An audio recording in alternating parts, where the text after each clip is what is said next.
오늘 하나님께서 우리를 위해서 예비하신 말씀 받겠습니다. 구약성경 시편 137편입니다. 시편 137편 구약 903페이지입니다. 1절부터 우리 마지막 9절까지 우리 교독하십시다.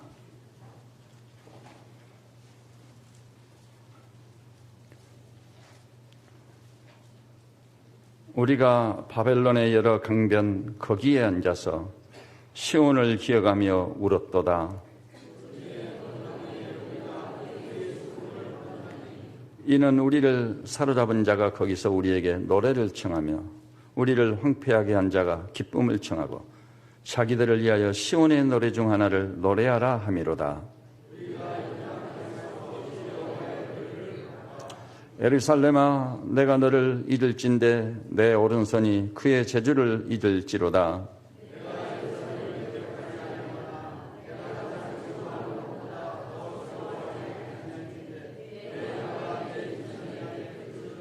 여호와여, 예루살렘이 멸망하던 날을 기억하시고 에돔 자손을 치소서. 그들의 말이 헐어버리라 헐어버리라 그 기초까지 헐어버리라 하였나이다.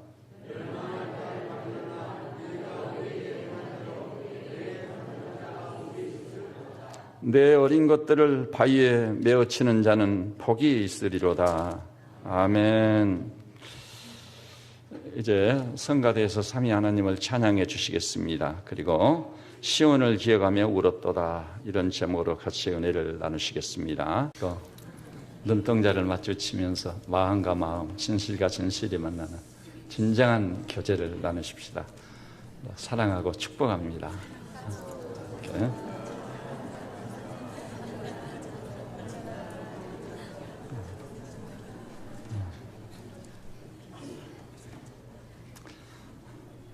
이렇게 보니까 우리 벨기에 브뤼셀에 가 계신 우리 정희철 집사님이 이렇게 직장 일 때문에 잠시 귀국을 하셔서 우리 예배에 오셨습니다. 그동안 동영상을 통해 예배 실황과 또 말씀을 듣고, 또 거기서 쉐마학당에 관해서는 가정의 제사장으로서 자녀들을 믿음으로 선도하기 위해서 힘써 오셨고, 또 직장인으로서는 무역예배 직원으로서 우리 국가와 민족을 위해서 막중한 사명을 수행해 오신 줄 압니다. 건강한 몸으로 귀국하신 우리 박수로 한번 저기 계세요.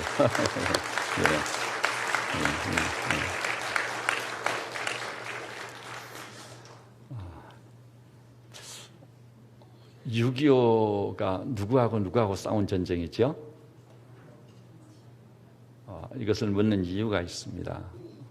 얼마 전에 보도를 보니까 자라나는 수석들이 6.25는 일본과 대한민국이 싸운 전쟁이다.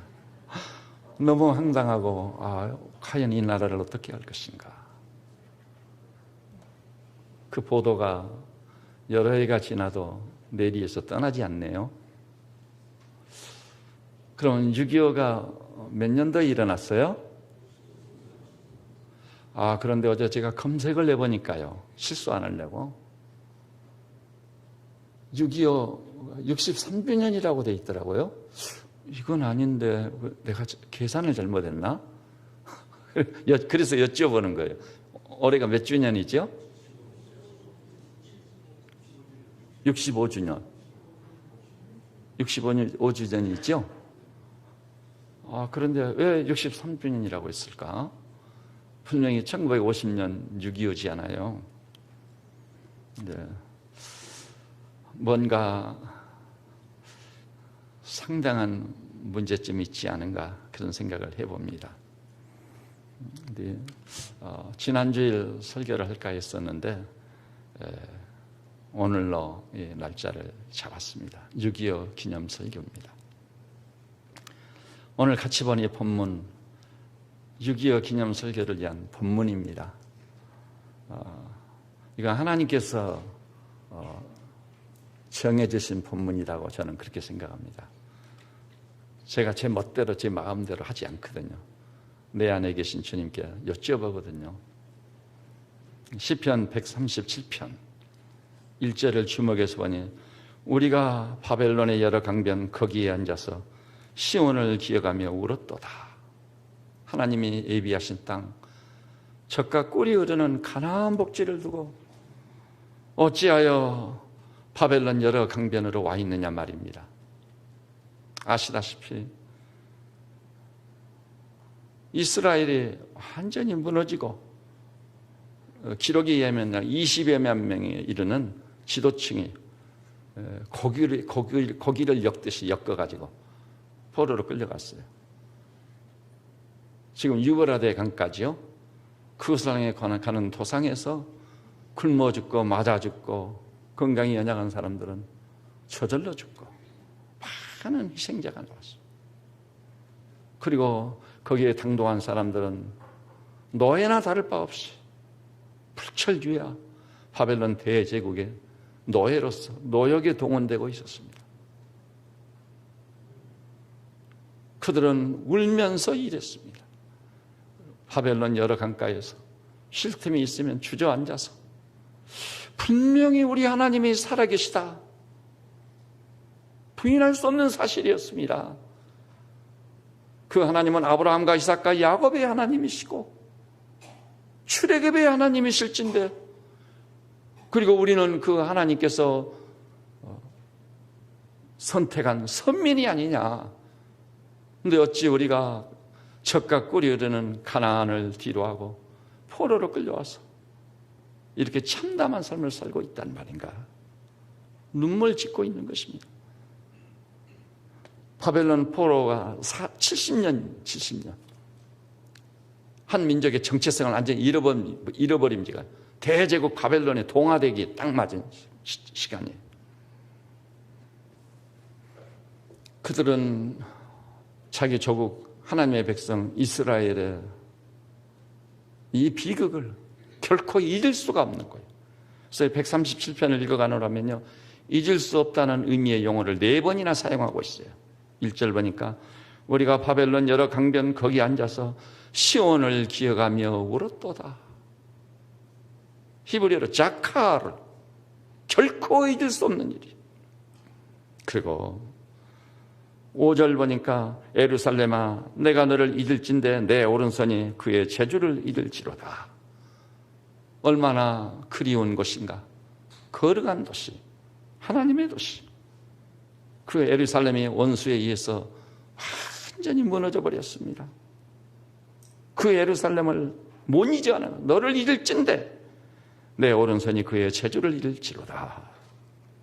6절도 보니 내가 예루살렘을 기억하지 아니하거나, 보십시오, 예루살렘을 기억하지 아니한다면, 예루살렘을 잊어버린다면, 그리고 심지어는 그 예루살렘을요 내가 가장 즐거워하는 것보다 더 즐거워하지 아니할진대 내 혀가 내 입천장에 붙을지로다. 7절에 보니 여호와여 예루살렘이 멸망하던 날을 기억하시고 에돔 자손을 치소서 울부짖고 있는 것입니다. 가나안 복지에서 하나님을 섬기면서 성소를 향해 제사를 위해서 달려가고 찬송하며 얼마나 아름답고 복된 나라들이었는가. 그런데 지금 어찌하여 우리가 유브라데 강까지 포로로 끌려와서 불철주야 노역에 시달리고 있단 말인가. 그들은 민족의 순환을 잊을 수 없는 것입니다. 조국의 현실을 결코 잊을 수 없는 것입니다. 그런데요, 이것은 이스라엘 백성에게만 국한된 얘기가 아닙니다. 나의 얘기, 우리들의 얘기가 아니겠습니까? 그래서 여러분 6.25 기념 노래를 작사한 시인이 뭐라고 읊었죠? 첫 마디가 아 이절이야 어찌 우리 그날을. 정말 가슴 저미는 아픔이 있습니다. 이 백성의 이 아픈 가슴을 표현한 말이 아니겠어요? 아 이절이야 어찌 우리 그날을. 아마 6.25는요 강복절하고 또 달라요.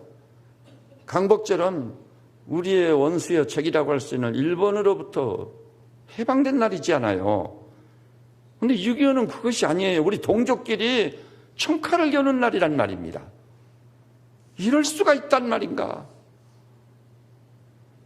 따라서 이 민족의 역사가 계속되는 한 6.25는 결코 잊을 수 없는 날이고 잊어서도 안 되는 날이라고 저는 주장합니다.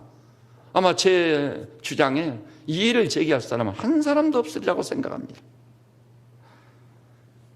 6.25로 말미암아 희생된 것만 해도 이 비율로 말하자면 세계 전사에 일찍이 없었던 일이었어요.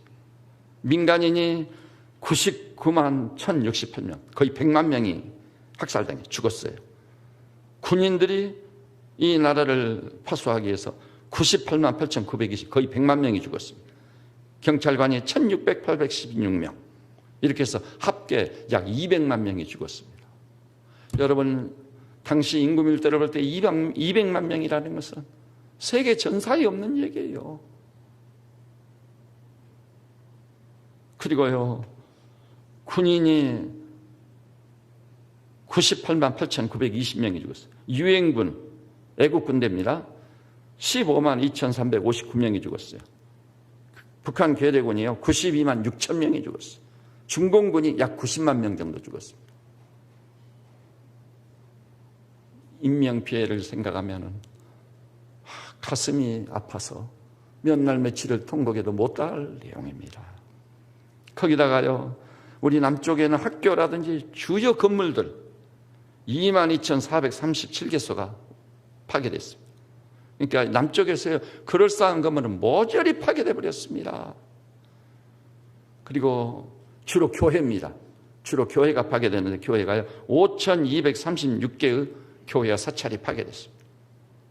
그 건물이 파괴될 때 거기서 예배를 했고 찬송을 했던 하나님의 사람들이 얼마나 많이 학살당했겠느냐 이 말입니다. 그리고요, 대도시 소도시가 50개소가 파괴됐습니다. 읍면이라고 하는 촌락으로 분류할 수 있는 5,400개소가 완전히 초토화가 됐습니다. 전쟁 미망인이 30만 명이 넘었습니다. 고아들은요, 셀 수가 없었어요. 저의 어린 시절에 저는 제 고향에서 군 소재지인데도요, 학교만 가면은 수많은 고아들을 목도할 수 있었어요. 제가 늘 얘기하죠. 제가 잊을 수 없는 게 그때 그 겨울은 혹독하게 추웠습니다. 밖에 있으면 얼어 죽거든요. 그러니까 이 아이들이요, 고아들이 얼어 죽지 않으려고 거적대기를 뒤집어 쓰고, 옛날에는 여관이요, 아내가 불을 지피는 곳이 있는 것이 밖에가 있거든요. 노출되어 있어요. 그래서 불을 떼서 방을 덮인 다음 쓸어 넣어가지고 그 부엌 속에가 불이 있는 거죠. 거기 들어가서 자는 거예요. 그러니까 몸이 얼굴이고 어디가 되지 않는 데가 없어요. 차마 눈으로는 볼 수 없었어요. 어찌할 수가 없는 거예요. 그야말로 이 땅이 초토화가 됐어요. 그러니 어찌 우리의 그날을 잊을 수 있겠느냐. 여러분, 그런데요, 그 참담하고 참혹한 전쟁, 최악의 상황이 가까웠습니다. 부산을 남겨두고 낙동강까지 다 적에 의해서 점령돼 버렸어요. 부산이 떨어지는 시간 문제, 이번에 뉴스에 나왔죠? 지나간 비밀 문서를 다 이제 공개를 했는데 보니까요, 이승만 대통령이 일본하고는 철천지 온수지 않아요.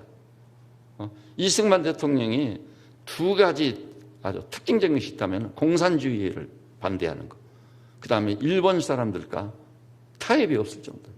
그런데 그 일본 정부에다가 공식적으로 우리 대한민국 임시정부를 거기다 설치해도 좋으냐, 정부를 옮길 생각을 할 수밖에 없는 상황이 와버린 거예요.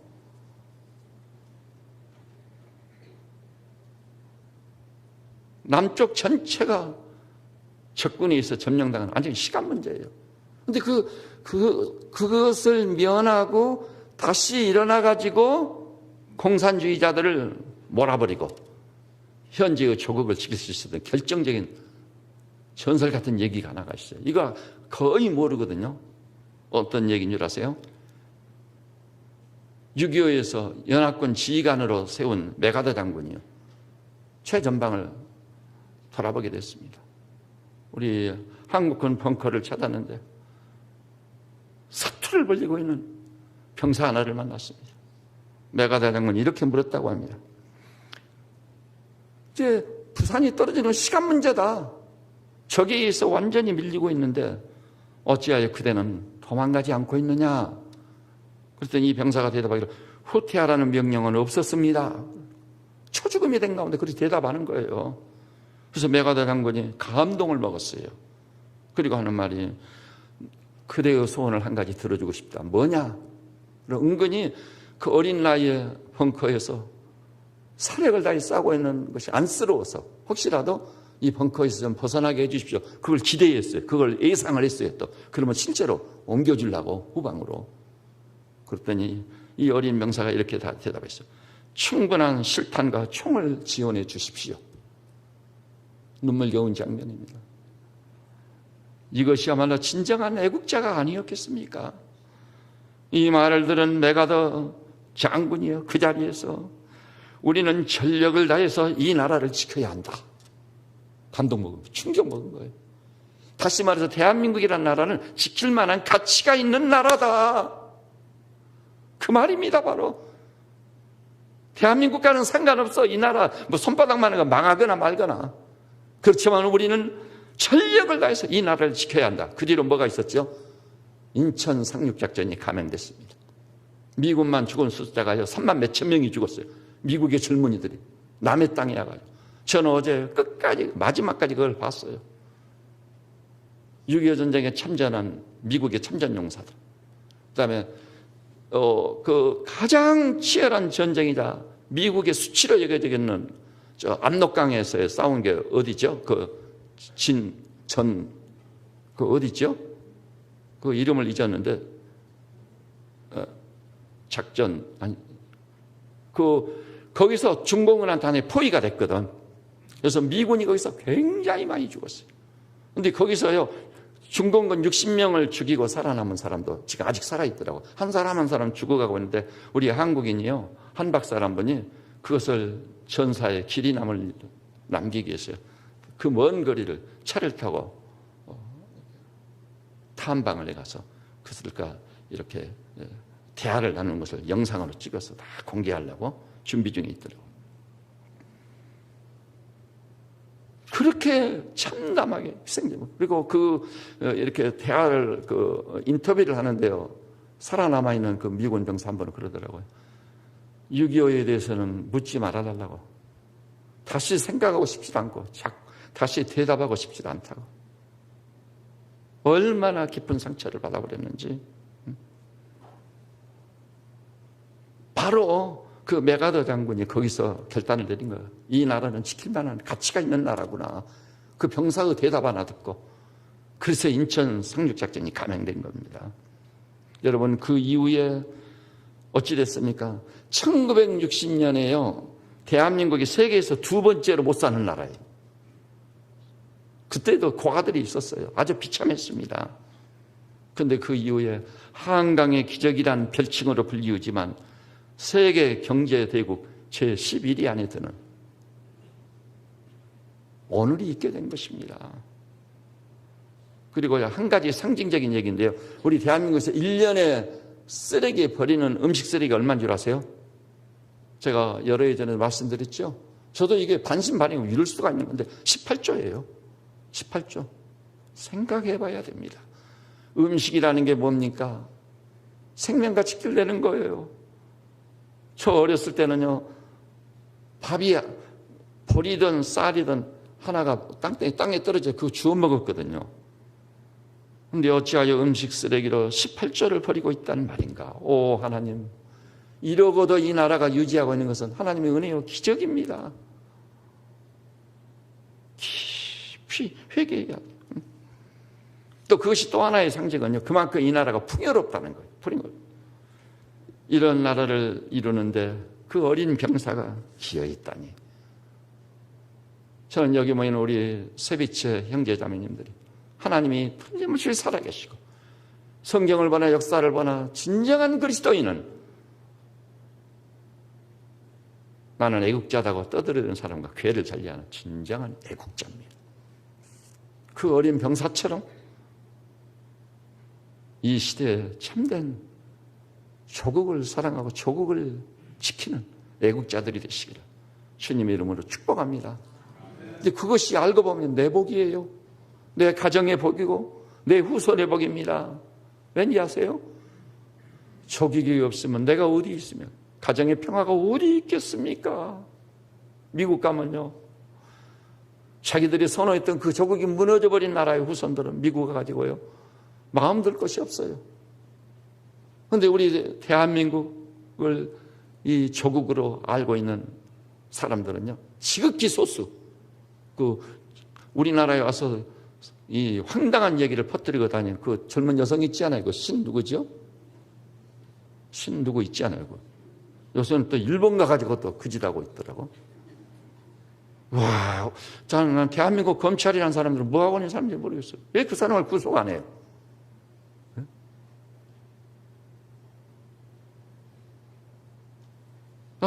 이 검찰총장이 보이고 한 번 내가 만날 일이 없어서 이름 없는 사람이라서 그렇지 만날 일이 있다가 하면 내가 가만두지 않을 참이에요. 검찰총장이라는 그 직분을 백성이 위임해 주니까 왜 그런 여자를 가만두냔 말이야. 부안해동하는 자들이 그 얼마입니까? 진정한 그리스도인은 진정한 애국자여야만 합니다. 그것이 알고 보면 어떤 내 복이다. 나의 후손의 복이다. 누가 이 나라를 지키겠습니까? 이 나라가 무너지면 여러분의 아들, 딸과 우리 가정의 평화가 어찌 되겠느냐 말이에요. 그래서요, 사람들이 개인이냐 공동체냐를 따지거든요. 근데요, 적어도 백성과 국가란 이 단위를 놓고 볼 때는요, 내 개인적으로 조금 어려움이 있을지라도 국가가 먼저입니다. 국가를 지키지 않으면 아무것도 지킬 수 없어요. 하루아침에 다 거덜납니다. 그러기에 저는 이 6.25 65주년을 맞이해서 이 교회를 치료하는 하나님의 백성인 우리 형제 자매님들에게 오늘 본문을 통해 말씀드리고 싶은 것이 세 가지가 있습니다. 구약의 하나님의 백성 이스라엘이 우리의 귀감이 되기 때문에 얼마나 참담한 삶이겠어요. 척각 꾸리려는 가나안 복지인데, 하나님의 도성 거룩한 도시 예루살렘인데 거기에 하나님을 생생하게 만났던 제사 행위가 이루어지는 것이 성전이 거기 있는데 다 무너져버리고 해파되고, 그 놀라운 성전 기명, 거룩할 성자, 하나님을 예배할 때만 사용됐던 성구들, 성전 기명들 다 약탈당해버렸습니다. 그리고 본인들은 포로로 끌려서 바벨론 여러 강가에서 노역을 치르고 있습니다. 얼마나 참담해요. 그래서 그들은 아주 너무나도 절실하고 절박하게 느꼈습니다. 그러니까 바벨론 여러 강변 거기 앉아서 시온을 기억하며 울었도다. 이 어찌든 하나님이 안 계신 게 아니란 말이에요. 하나님 말씀은 성경이 없는 게 아니란 말이에요. 예루살렘에는 하나님의 전인 성전이 있는 거죠. 왜 우리가 이렇게 되느냐는 거예요. 그것은 한마디로 말하자면 죄 때문이었습니다.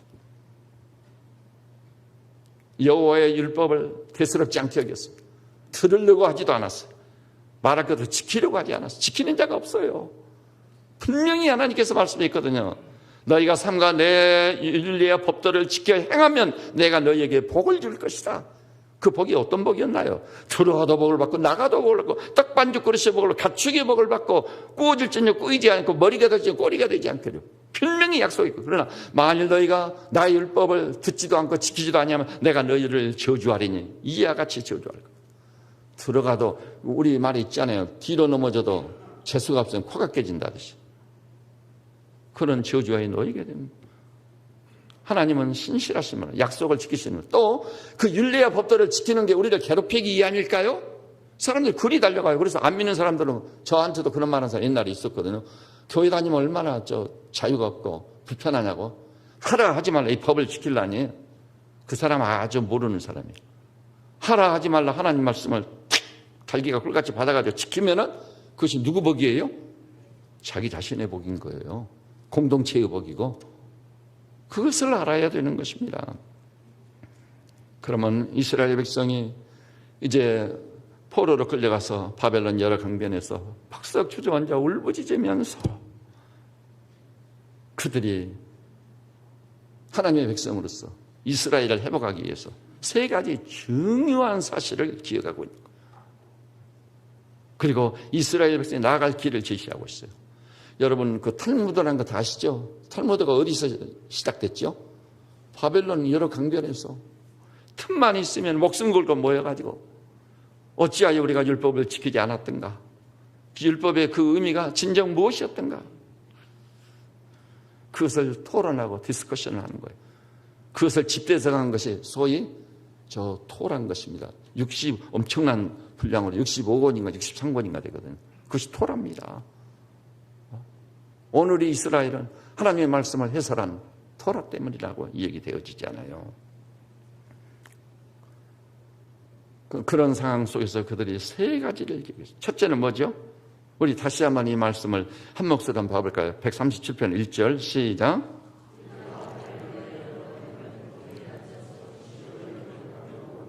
먼저 바벨론의 여러 강변에 퍽썩 주저앉아 시온을 기억하며 울부짖었습니다.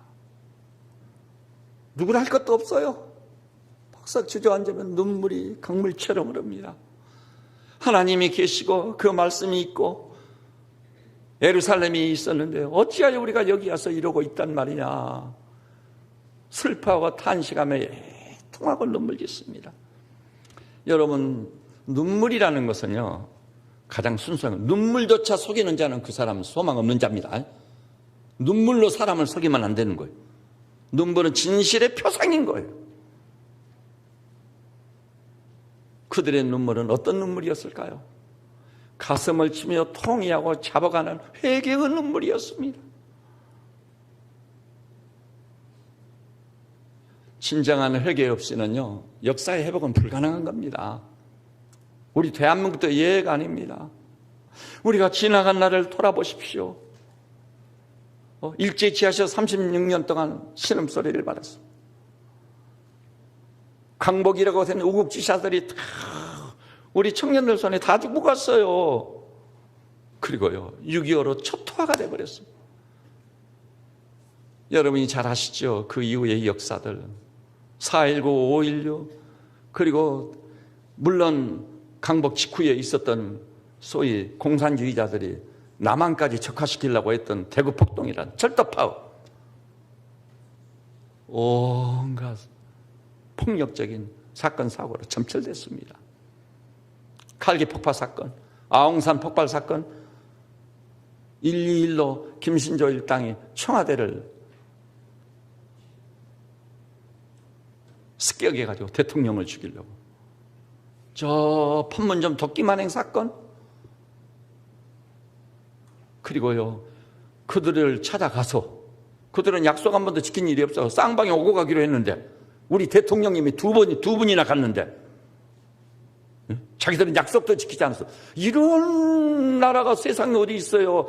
가장 기본이 서로 약속했으면 약속을 지키는 거 아니에요. 김정일이가 와야지 지가.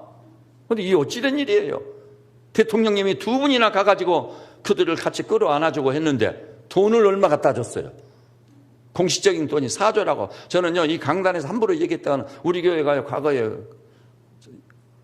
진보진영에서 여주의 교회로 뽑은 100대 교회 중에 하나거든요. 제가 말 잘못하고 사실과 다른 얘기했다면 큰일 나는 수가 있잖아요. 사실에 입각한 얘기만 하는 거예요. 그랬는데도 불구하고 그 대통령님이 이 남쪽을 치리하고 있는 동안에 무슨 사건이 벌어졌죠? 연평해전 2번이나 일어나서 2번이나 이번에 연평해전이나 영화가 방영되고 있죠. 그 영화를 본 사람은 다 울지 않은 사람이에요.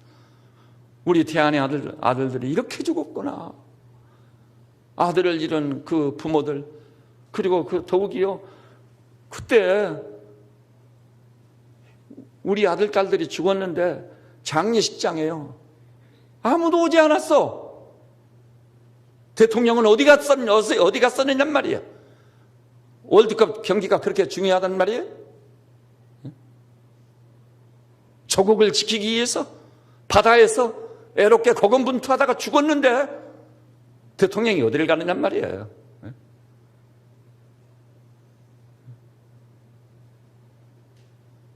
제가 미국 가가지고도요, 젊은이들이요, 좌파적 경향을 띠고 그 말에 완전히 익숙해져가지고 대적하는 자가 있거든요. 내 단호하게 얘기합니다. 그 사람 완전히 굴복시켜서 목사님 말씀이 맞습니다, 이 말이 나올 때까지 제가 끝장을 봐버립니다. 그들은요, 우리 대한민국이라는 조국이 이렇게 있으니까 조국이란 그때 긍지와 자부심을 가지고 살고 있어요.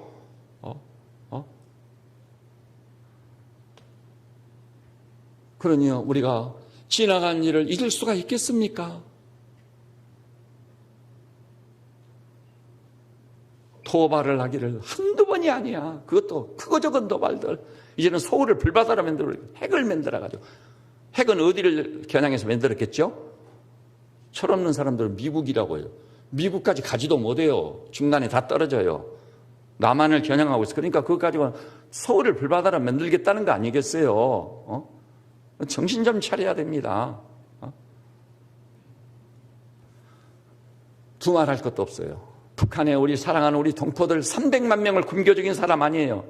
정권을 맡기면은요, 그 치리권자는 자기에게 위탁된 그 백성들을 굶겨 죽이지는 말아야 되는 거예요.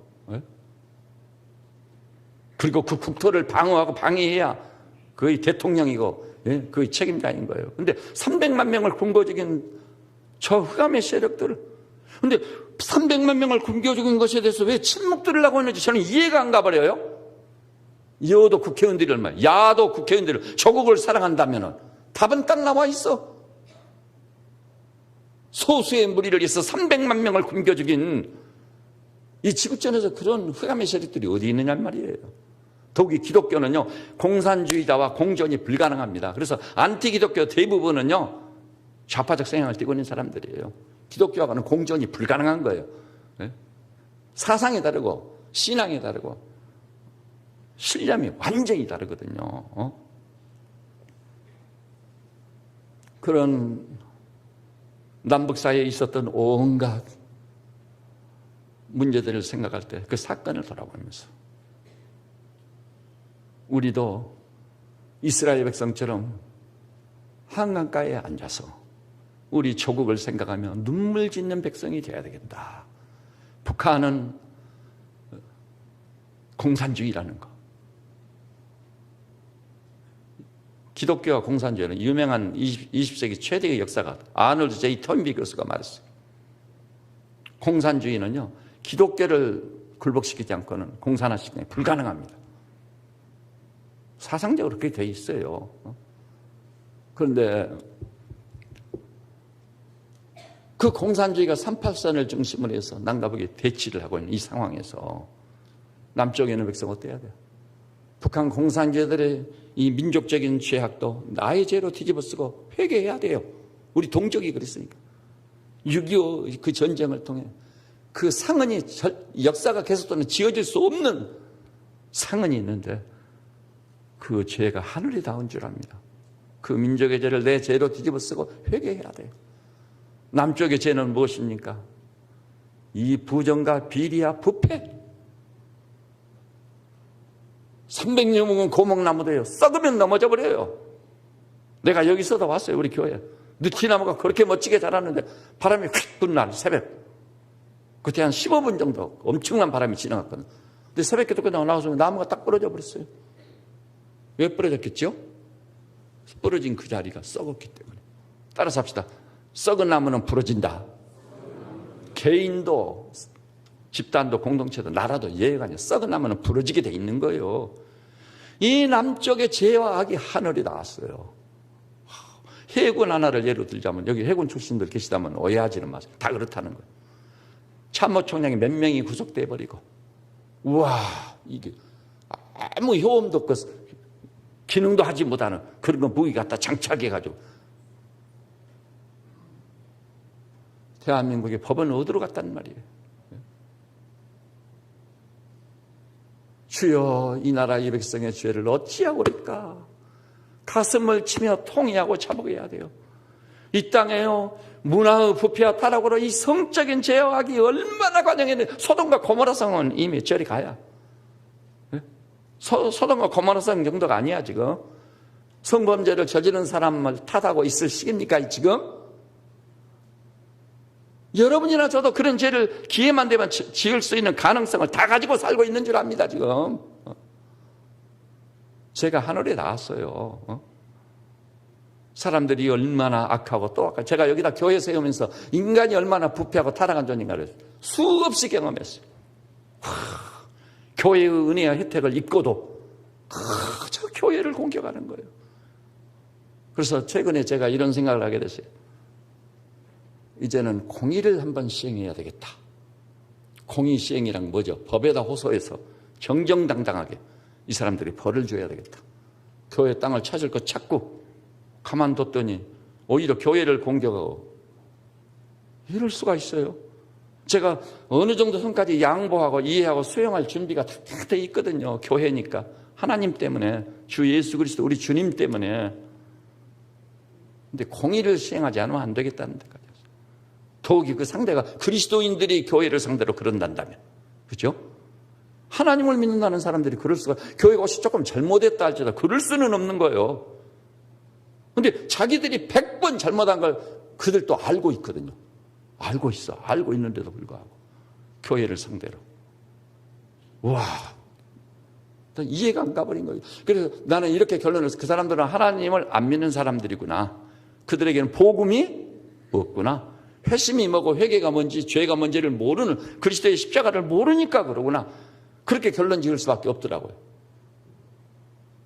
오늘 여기 나오신 세배치 양무리들이요. 이 예배당에 퍽석 주저앉아 세배치 양무리 새벽을 깨우고 금요 저녁에 달려오고 출근길에 퇴근길에 달려와 퍽석 주저앉아. 오 하나님, 이 백성을 어찌하오리까. 내 속에 정한 마음을 창조하시고 내 속에 정직한 영을 새롭게 하옵소서. 정직이 땅에 엎드러졌습니다. 성실이 없어지도소이다. 그러니 그 나라가 무슨 소망이 있겠느냐 말이에요. 따라서 합시다. 정직이 땅에 엎드러지고 성실이 없어지도소이다. 그런 개인이나 그런 나라가 소망이 있겠습니까? 소망 없는 거예요. 민족의 죄를 내 죄로 뒤집어 쓰고 하나님 앞에 완전히 죽은 듯이 엎드려져서 긍휼과 자비를 구하는 우리 성도들 되시기를 주님의 이름으로 축복합니다. 그리고 두 번째는요, 우리 5절과 6절을 한 목소리로 한번 봐볼까요? 5절 6절 시작.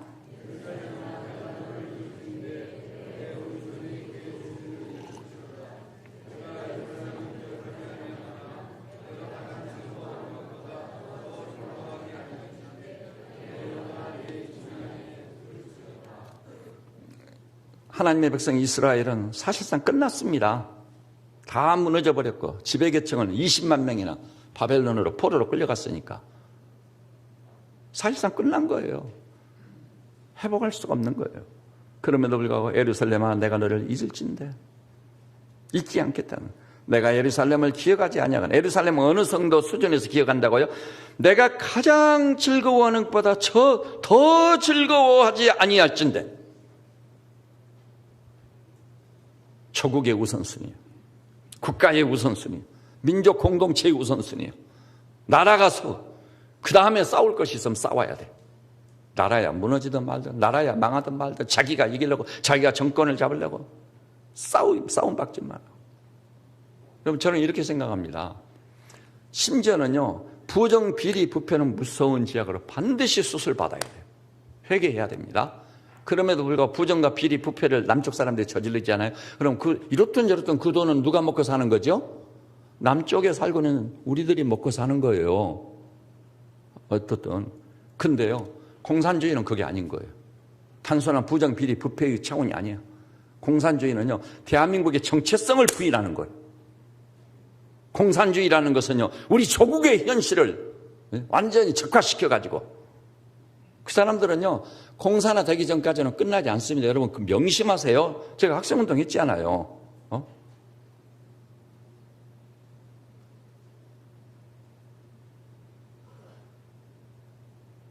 6명의 국회의원들이 완전히 공산당들이거든요. 국회를 활보하고 다녔죠. 우리가 낸 세금을 갖다가 100억 이상을 받아가지고 지출하면서 이런 일이나 대한민국이 있다는 게, 대한민국이 도대체 어떤 나라냐 이게. 나뿐만이 아니에요. 이 얘기를 알고 듣는 사람들은, 외국인들도요, 이해가 안 가버려요. 이해가 안 가버려요.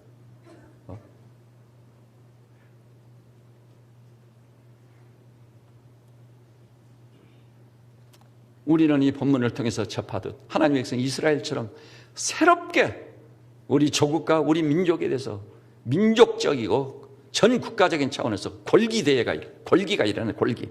그렇지 않아요? 예루살렘을 기억하지 아니하거나 내가 가장 즐거워하는 것보다 더 즐거워하지 아니하는데 국가 최우 선순위. 예루살렘 최우 선순위인 거예요. 여러분이 즐거워하는 게 있어요. 즐기는 게 있을 거예요. 그 어떤 여러분이 즐기는 것보다 더 우리 조국 대한민국을 즐거워하고 기뻐하는 그런 성도들 되시기를 바랍니다. 비록 못난 나라지만 나의 조국이고 나의 민족이요. 사사건건이 문제를 삼아가지고 여러분 성경이 뭘 말한 줄 아세요? 탕부대 말씀드립니다. 이 말씀이 창세기부터 계시록까지 줄기차게 흐르고 있는 맥락이에요. 따라서 해볼까요? 모든 권세는 위로부터 하나님께로부터 내려오나니 권세를 거스리는 자는 심판을 자초하리라. 저는요 다 모르겠어요. 하나님이 항상 오르셔. 알고 보니까 맞아. 그러면 목사님, 악한 권세는 그 권세도 하나님이 세웠단 말입니까? 하나님이 세우신 거예요. 역사적인 계획교회의 가르침은 그거예요. 그 백성이 잘못을 많이 하면 그 백성을 치리하기 위해서 하나님이 악한 왕을 세우는 거예요. 그 백성이 다 하나님의 심판이야. 그러나 하나님이 때가 되면 또 다른 사람을 일으켜 그 악한 왕을 치리하시고 자기 백성을 회복시키시는 것이 하나님의 선한 뜻이라는 것을 그리스도인의 확신을 우리는 가지고 있어야 될 줄로 믿습니다. 여러분, 이 나라에 무슨 세월호가 무슨 대통령 책임입니까? 책임 소재를 따지기로 하면 지금까지 이렇게 안전의식이 없도록 백성들을 이렇게 이끌어온 지나간 시대의 모든 지도자들이 책임 다 져야 돼요, 자기들이. 예?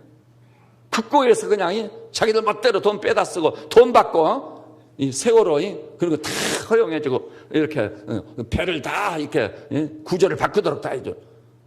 그리고 500명 타면 될 것을 갖다 800명을 태워줬다든지 돈 받고 다 한 일 아니에요. 그럼 무슨 일만 있으면 대통령한테 책임을 지라고. 나는 박근혜 대통령 알지도 못하고 만난 일도 없고 손잡아 본 일도 없는 사람이에요. 오직 성경적으로 생각을 하는 거예요. 그리고 오히려 나는 박근혜 대통령에서 선호도가 있는 것이 가족이 있어요. 뭐가 있어요. 그래 그 얘기를 한번 하니까 난 가족이 없고 아무것도 없다. 그러니까 조국을 위해서 한번 던지겠다. 잘 못한 점도 있겠지요. 지도력에 연약한 부분도 있을 테고. 그럼 그걸 다른 사람들이 보완을 해서 잘하게 해줘야지요. 그것이 사람 나온 사람에게 진정한 리더인 거죠. 사사건건 대적하려고 공격하라고 제가 그래서 지금 신문에 한번 장문에 글을 써서 기고를 할까 지금 생각 중에 있습니다. 모든 이 백성을 향해서 저는 하나님의 종으로서 사자같이 담대하게 꾸짖을 자를 꾸짖고 책망할 자를 책망하고 누구든지 나오라, 나올 테면 나오라 그래. 광화문 광장에서 모든 텔레비전이 방영하는 건데 무슨 정치인들의 여야를 막론하고 내가 따질 수 있어요. 그 사람들 얼마든지 논쟁할 수 있어. 도대체 그러면 누가 정치라고 대통령을 할 수 있겠어요? 흔들어대니. 그런 나라가 온전하겠어요? 저는 여기 계신 우리 교우들 가운데서도요, 저와 교회를 달리하는 분들이 있으실 줄로 압니다. 그러나 기본과 틀에 있어서는 하나님의 사람들은 분명해야 되는 것입니다. 위에 있는 권세 하나님을 두려워하고 그분께 대한 경외심이 있어야 되는 거예요. 그 앞에서는 대통령이고 여야 대표들이 소용없어. 다 굴복당해야 돼. 저는 여기 계신 우리 온 교우들이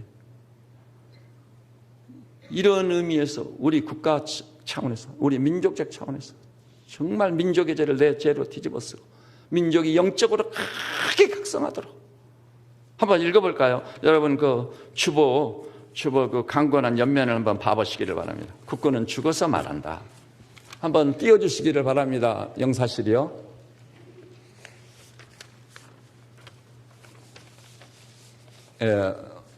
음향 그 띄워주시기를 바랍니다. 국군은 죽어서 말한다. 제가 한 문장을 읽고요. 그 다음 문장 우리 성도들께서 같이 봐주세요. 여기 덜 나온 부분은 이따가 영상을 보고 하겠습니다. 올해 6월은 잔인하고 잔인하다. 큰 배지를 달고 웃으며 대한민국의 국회를 드나드는 붉은 무리들을 보는 건 참을 수 없는 수모요 고문이다.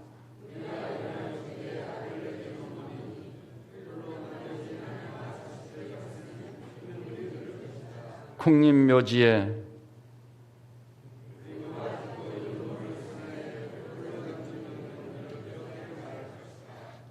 나는 죽었노라. 25 젊은 나이에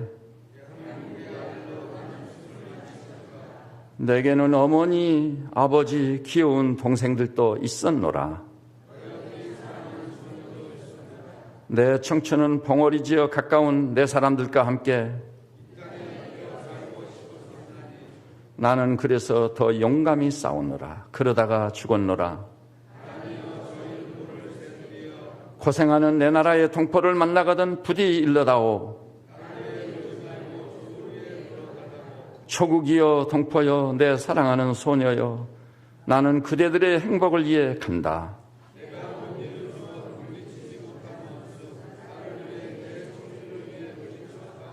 시인의 가슴을 통해 우리는 이렇게 전쟁터에서 장렬히 사나운 그들의 절규를 듣는도다.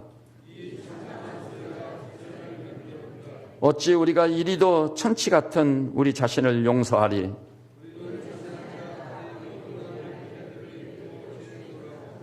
진보의 탈을 쓰고 지하를 벗어나 버젓이 백주대로를 활보하는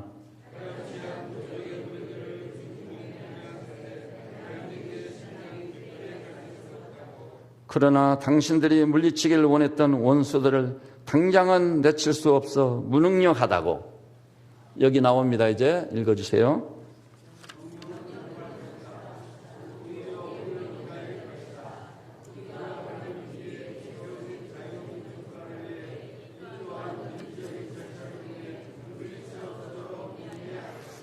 그렇다 이 땅과 국민을 지키기 위해 죽어간 조국과 우방의 고귀한 생명들, 그들의 죽음이 헛되지 않도록 우리는 가슴에 인공기를 걸어둔 무리들을 민주의 방법으로 속아낼 수밖에 없다. 그들이 발붙일 수 없도록 온 국민이 심판자여 조국 수호자가 될 기회를 매번 놓치지 말아야 한다. 지구상의 가장 비루하고 포악한 북쪽의 집단을 추종하는 붉은 폭도들이 스스로 드러낸 갖가지 광태들, 하늘도 대한민국을 돕고 있다.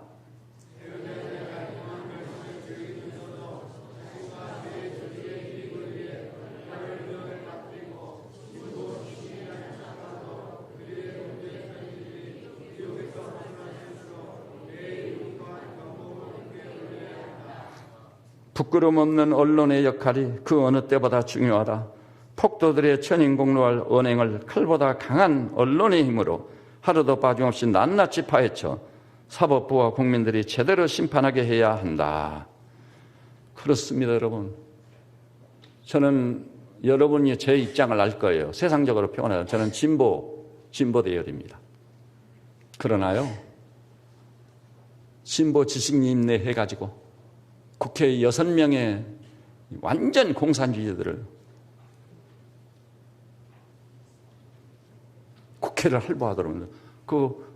이 글이요, 그때 이상교 일파가 그 정체가 폭로됐을 때 그 해 6.25 때 쓴 시입니다. 근데 이 나라는 어떻게 됐어요?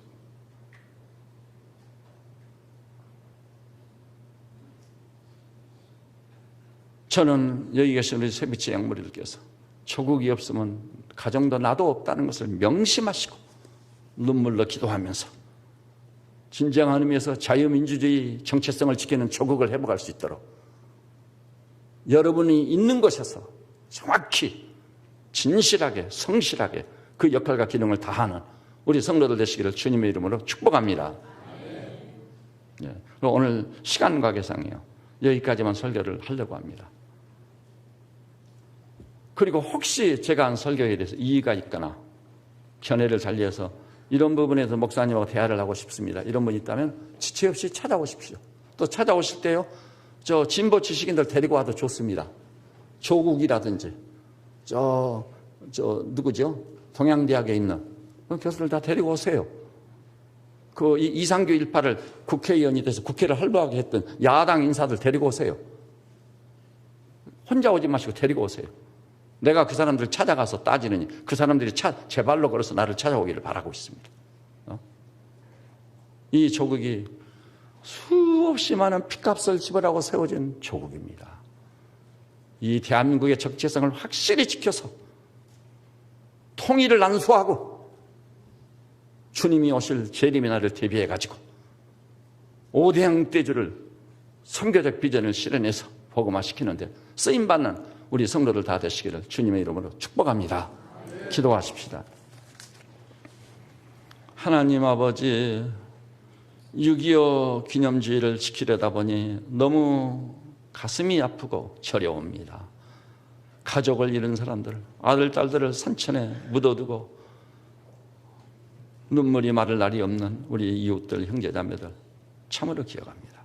그럼에도 불구하고 이 땅에는 6.25에 준하는 공산주의의 도발이 거듭되고 있습니다. 어찌하오리까? 주여, 이 조국과 민족을 책임질 수 있는 사람은 하나님을 믿는 하나님의 사람들밖에는 없는 것 같습니다. 오늘 여기 모이는 하나님의 사람들, 우리 믿음의 형제자매들이 시편 137편을 쓴 구약의 이스라엘 백성처럼 조국과 민족의 죄를 대신 뒤집어 쓰고 슬퍼하고 탄식하며 애통하게 하시고, 이런 심한 상한 마음, 통해하는 마음을 통해 주여, 마음이 회복되고 영이 회복되고 마침내는 우리 조국이 다 골기에서 21세기에 하나님이 섭리 가운데 선물로 주신 우리 대한민국을 이제 11위 정도가 아니라 세계 전 인류에게 회자되는 위대한 하나님의 나라로 세우는데 우리들이 쓰임받는 도구들 되게 하시고, 오실 주님을 예비하여 그 주님을 언제든지 아멘 주 예수의 오시옵소서 맞이할 수 있는 이 시대의 하나님의 종들, 그리스도의 군사들 되게 하여 주시옵소서. 예수님의 이름으로 기도드립니다. 아멘.